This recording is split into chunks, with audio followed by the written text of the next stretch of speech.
So if you have multiple cells in a table inside of Evernote, then what you can also do is you can merge them out. So for example, I'm just going to go around, add in another column right here, as you can see. And now what I'm going to do is I'm going to select the SN and the name section right here by clicking and dragging both of them. And I'm going to right click right here. And you can see that merge cells is an option.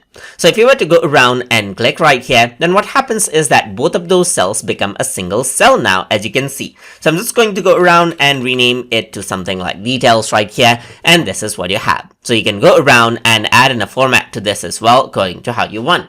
So for this, let's say I'm going to select all 5 of these and merge them together to make them a single cell as well. So to do that, you can see that I have already selected all of them. So now, after selecting all of it, I can right click and you can see merge cells is an option. So now I can go and add in details right here. So I'm just going to go around and say items right here. And I can bold it out, and maybe I want to increase the size of it, and I'm going to go around over here, and then I'm going to, let's say, align the content to the center, just like this. So this is what you have right here. I'm also going to align it to the center from over here, so you can see that we have a kind of a design right here. You can also go around over here, and then you can unmerge out the cells by clicking on unmerge cells, and then what happens is that it gets back onto the default state, as you can see, as we had in the beginning as well.